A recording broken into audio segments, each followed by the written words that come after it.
Innovation er nyskabelse og idéer, men hvordan kommer vi på idéerne?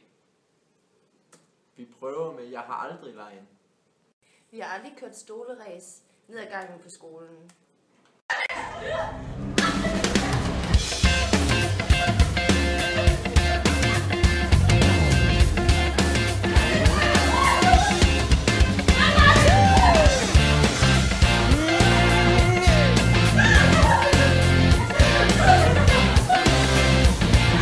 Jeg har aldrig stjålet fra lærerværelset.